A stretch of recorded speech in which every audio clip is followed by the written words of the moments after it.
I usually start these things? Definitely not that way. Anyway, here we are, the third week in our installation of these little vlogs where we're going to tell you what's going on behind the scenes here and what we're doing. This month, we're going to go to New Orleans and we're going to film a video for a song I wrote called Not of This World.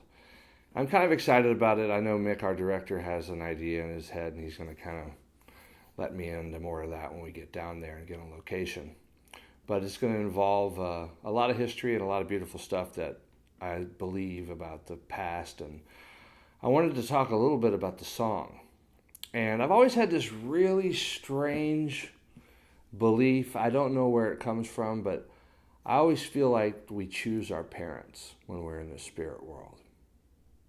And if you think about that, it's weird. But the word weird has its origins in the Gaelic language, the old Irish language, and weird was originally spelled W-Y-R-R-D. You can look this up. And that word's literal translation is your destiny. So that's something to think about, because we all have a destiny. And even if you look into Judaism, they have a belief in a thing called your tikkun, T-I-K-K-U-N, which is your soul's close. They believe that you come down here with an already predestined journey that you're going to do to elevate your soul. And my love of the guitar and music and singing has been with me since I was a fetus. My mother sings Czech music, polka, way different than me, but you know, my adopted mother found me recently and I found out my dad played the guitar and liked to sing and like all the stuff like me. So there's probably something to all this. I have no way of proving it, but that's what the song's about. And there's a great guy named Dr. Wayne Dyer who said something that kind of stuck to my ribs one time. He said that we're not human beings having a spiritual experience, but we're spiritual beings having a human experience. So now we're talking about the soul. And when music is at its best, what does it have? A lot of soul. And what does soul come from? It doesn't come from an easy life. That's why we're living in a time now with this entitlement where you see people who auto-tune their voices, who go on an assembly line, do A, B, C, D, and E, and you're all of a sudden a rock star. And they never really had the chance to earn any kinds of soul, so their music doesn't stick to your ribs. And I mean that. You know, I don't need to call out anybody by name, but we know who those people are. And they're making art that's just sofa art when it comes to music, and it doesn't stick to our ribs. So that's something to think about, and I wanted to talk about that a little bit before we did this song. You know, it's called Not of This World. And the open line is, I'm not of this world, but I'm in it, only to stay for a minute. The most precious thing we have is our time. So you want to spend it wisely and spend it doing what you were born to do. You know, you're born to be big time.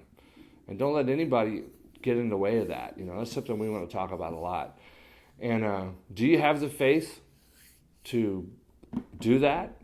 Do you have the faith to fall into your greatness and be who you are? That's a real tough path to go on, because you know what? A lot of people will call you out when you do it, because you're going to bring up their own fears and mediocrity. So it's really good to look inside and be clear on that. And I'm hoping we can capture some of that in this video, but that's going to be the back kind of subtext that we have in it. So that was a beautiful thought. And one of my friends asked me, well, if you choose your parents, how would you explain being adopted? I even think that even makes the plot thicker, because I think when you are in the spirit world, and what if I saw that, hey, my mother's too young to be able to take care of me, but there's this family close that would love to have a child, and there's a chance for me to walk in and be somebody. I don't know. It's just when you write these songs, you never know what you're going to think about.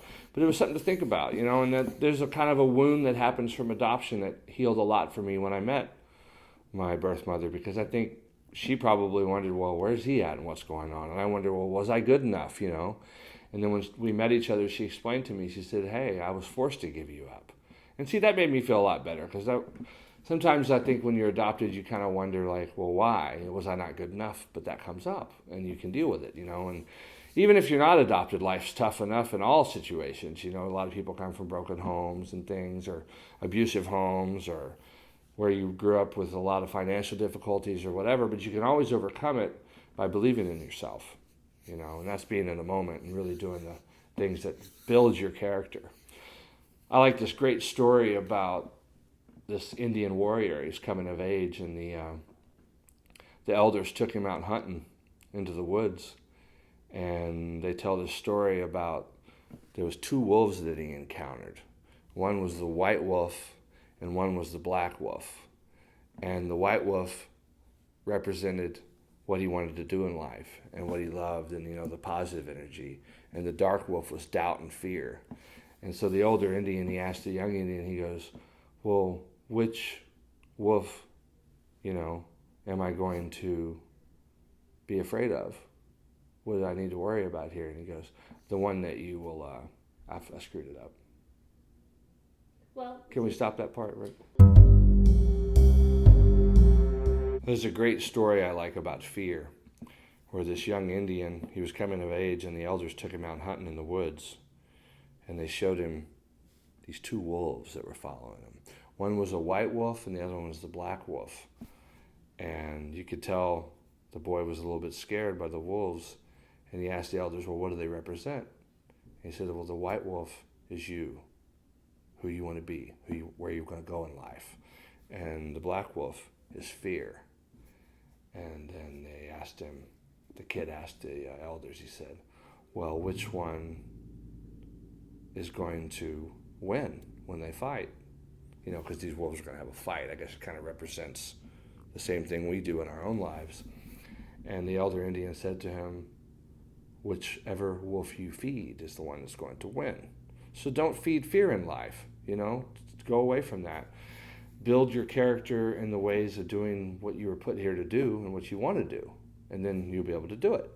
And just tune everybody else out. It's like being in a room with a radio station. Like I'm in this room right now in Dallas, and there's probably all kinds of radio waves, from a Latino station, a sports radio station, a heavy metal station, a rap station, a top 40. They're all in this room right now, but I don't hear any of them because I'm not tuned into them. You see? And you can do the same thing with your own psyche. If you tune into everything that's around you, everybody else is bullshit and naysaying, then that's exactly what you're going to get. So if you have a real clear idea of what the channel that you're going to tune into is, then you can direct your own life. And it is really that simple. And if it wasn't for music, I wouldn't know that, because the music was so loud inside me, it had to come out. It's the only thing I always joke about, it's the only thing I can do.